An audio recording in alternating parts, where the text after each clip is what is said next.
Yes, once again, welcome back to Retro Mechanics. In this video, I'm going to show you how to test a car relay with a multimeter. Here we have our multimeter, and also we have here our car relay. This relay is from Toyota, made by Denso, 12 volts. So we have here our relay. It's a 5-pin relay, though one of the pins is broken, but still we shall use it. So everyone knows a relay. For those who don't know how a relay works, I'm going to show you in 1 minute how actually a relay works so that the test can make sense to you. In 1 minute, let me show you how the theory of relay, how the relay works. Then we can proceed with the test so that the test makes sense to you. Now, I'm going to compare my sketches I have here with the relay so that everything makes sense. Now, first and foremost, a relay works on the principle of electromagnetism. Here we have a coil, a relay coil. And also we have here a mechanical switch. Hope you can see it properly. Now, how does a relay works? A relay works in a way that it controls a very high current using a low current. For example, on your beam headlights. Headlights require very high current, but that current cannot pass through the dimmer switch. So the dimmer switch will provide the low current so that a relay will open for the high current. Now, this is the low current circuit. This is the high current circuit. A low current circuit consists of a coil. When current passes through this coil, a very low current, for example, like 1 amps or 2 amps, when it passes through this coil energizes. After energizes, it also gets magnetism. After being magnetized, it pulls this switch, then this switch will close. When this switch closes, the high current passes through here. Hope you are all clear now. When you de-energize this coil, then this switch will open again. So basically, that's how a relay works. So in this way, we shall need 4 pins, like 1 pin, 2 pin, 3 pin, 4 pin. The first 2 pins are for the coil. The second 2 pins are for the mechanical switch. So when you see it properly from here, as we can see from here, then 85 and 86 are the relay or the coil pins. Then 30 and 87 are the switch pins, these two. 87A is always an option in case you are having a 5-pin relay. Like for now, our relay here, it is having 5 pins.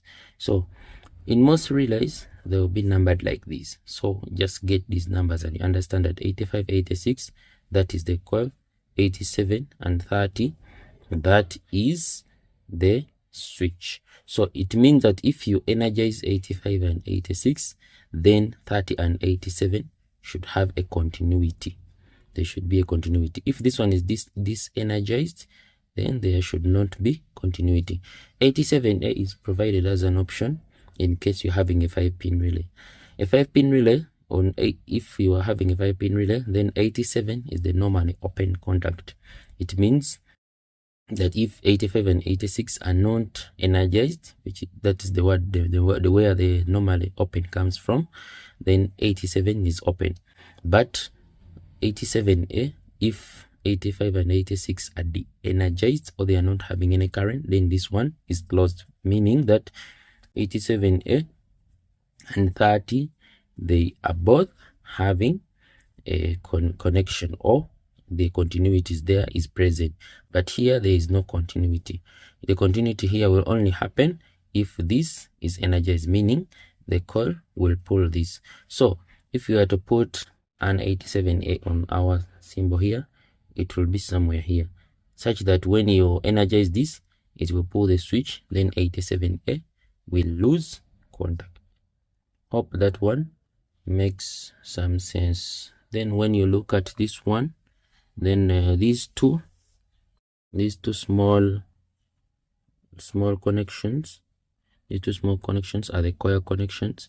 Then these 2 big connections are the switch connections, which means that if you this one and this one, they should have some continuity with some good resistance. For a better relay coil, the resistance here is always 75, 76, up to a maximum of 80 ohms. If there is open circuit, then the coil is burnt.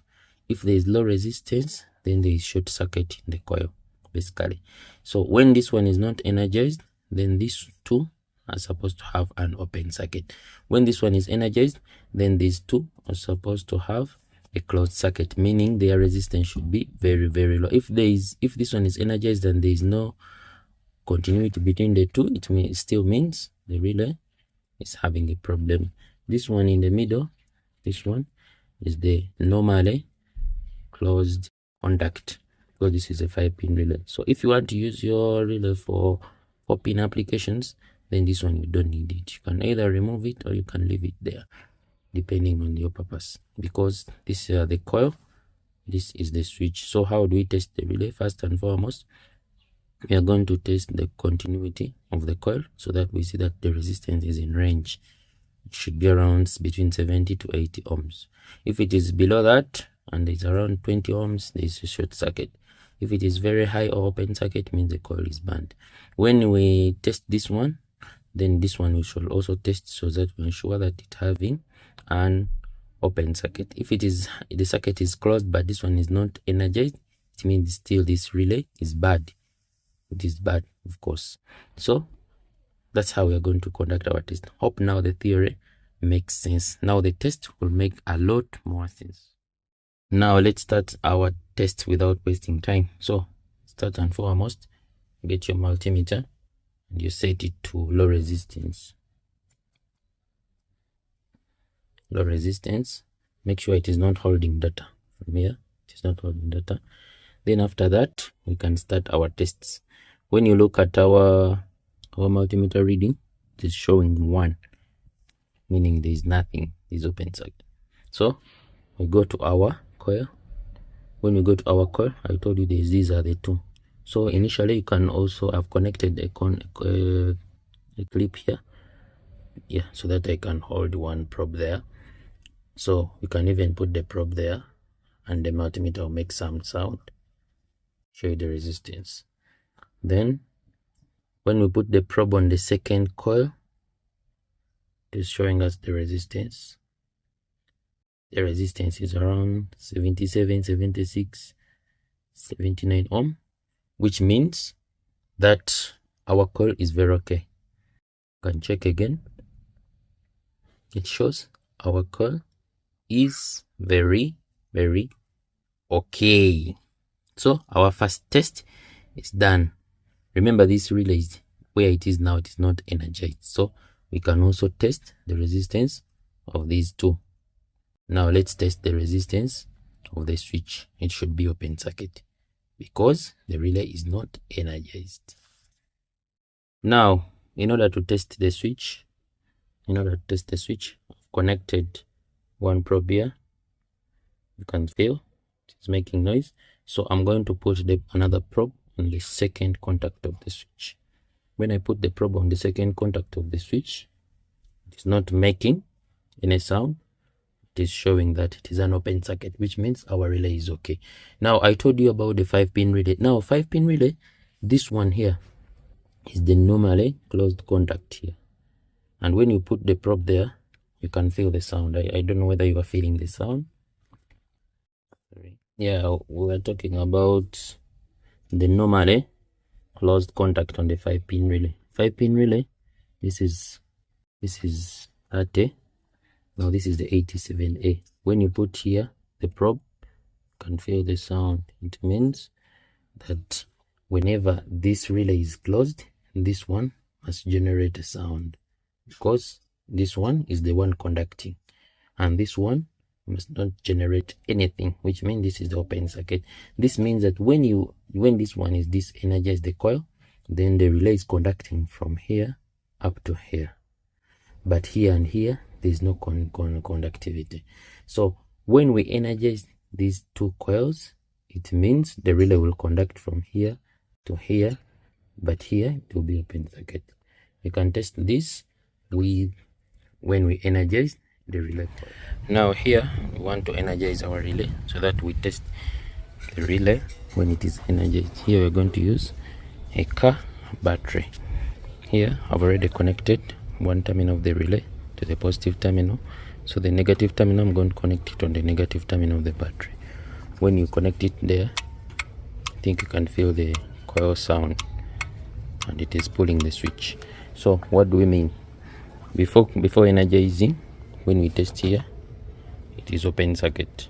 You can feel it. Even our meter there, it is showing nothing. And even here, the normally closed contact is making sound, which means it's the one connected. Now when we connect our relay, we energize our relay here. You can feel it is energized now. It means now this one has to conduct. You can feel it is now conducting, and our normally closed contact is now open, showing nothing. So that's how we test a relay. So now the relay is passing through current. Make sure this test doesn't last long so that you don't burn the relay by the battery. So we are done. Hope you have learned something. If you have not learned anything, or if you have learned something, comment below. For any help, I'll be glad to help. Thank you.